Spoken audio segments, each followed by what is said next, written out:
Yo, you're watching the Screaming Fish here once again, and today I am here for another movie review. Is that this time it's finally here. We are going to review X-Men Apocalypse.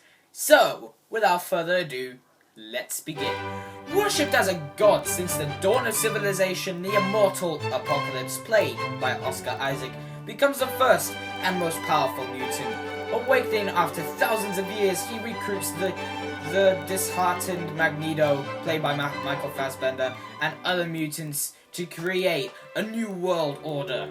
As the fate of the Earth hangs in the balance, Professor Xavier, played by James McAvoy once again, and Raven, Jennifer Lawrence, lead a team of young X-Men to stop their seemingly invincible nemesis from destroying the Earth. So, as far as characters go, this movie does a good job at that. Sophie Turner as Jean Grey. She absolutely nailed the personal aspect of the character. I'll even say that she did it better than Famp. I don't know how to say her name. I'm sorry. Something Jansen, because I don't know how to say her name. Did in the originals. I also like Ty Sheridan as Scott Summers. He did pretty well in this movie, and Cody Smith-McPhee was amazing as Nightcrawler. It was great to see the character of Nightcrawler even return for this movie, as he was my personal favorite in X-Men 2. And thankfully, James McAvoy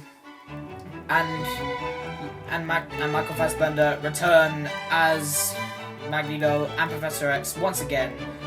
Yeah, I would definitely say the drama between the two is one of the best aspects of the movie. Jennifer Lawrence was fantastic in this movie, as well as Nicholas Hoult, but I must admit, the strongest character in my personal opinion, and even my favorite in the whole series, is Evan Peters Quicksilver. This guy is awesome every time he was on screen. I just found myself smiling my mind off. He is unbelievably funny.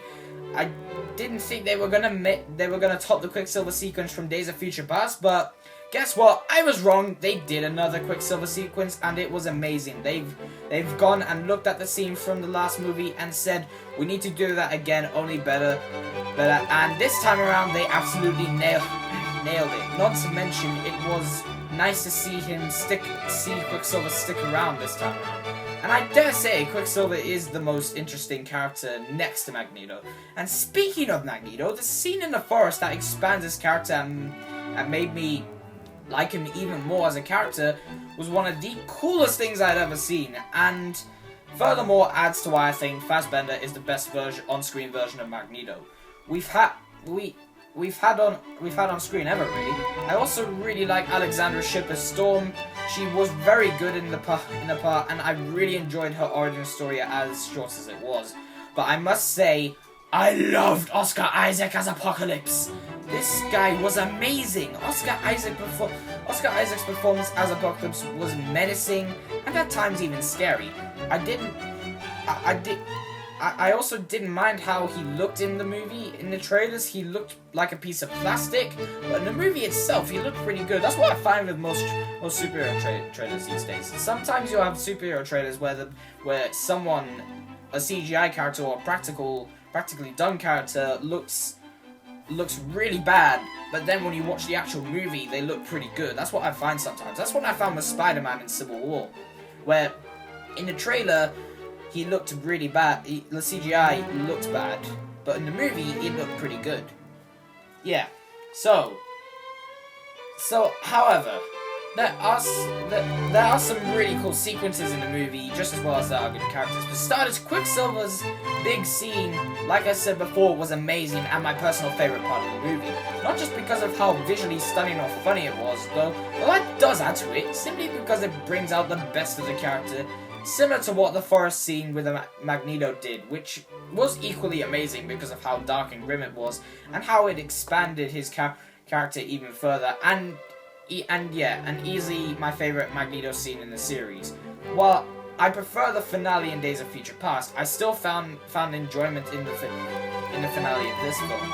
It's easily the most action-packed and filled of the series, which added to the enjoyment. My favorite my second favorite sequence was the Wolverine cameo in the film. The scene was brilliantly choreographed and well shot, and it was cool to see something we only saw mere images of in previous films and trailers properly come to life in this film. I also love the battle between the minds with Apocalypse and Charles. That was pretty cool too. Thankfully, for the most part, the CGI looked great. Lightning looked like lightning, fire looked like fire, and explosions looked like explosions. Not to mention there were some pretty cool references to the comics that I really enjoyed. Now, the only issues I have with the film are mainly Psylocke and Archangel. While they looked awesome and they weren't properly developed in my opinion. I know that they're pretty much side villains, but come on, they could have been developed a little better than they were.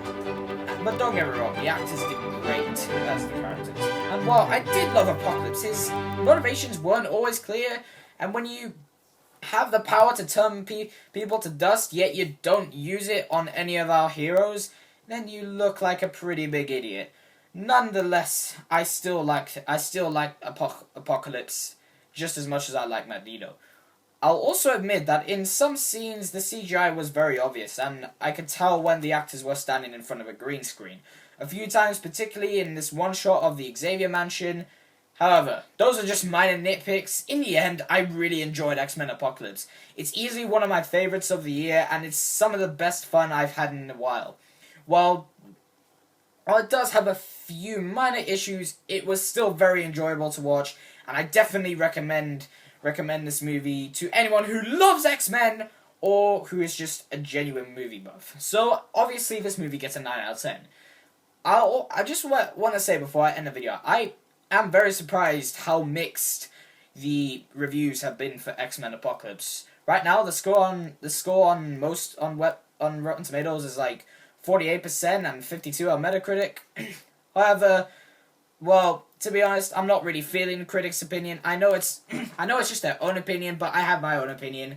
And my opinion is I absolutely love this movie. And while a lot of people are not going to like it, I am personally one of the people that love X-Men Apocalypse.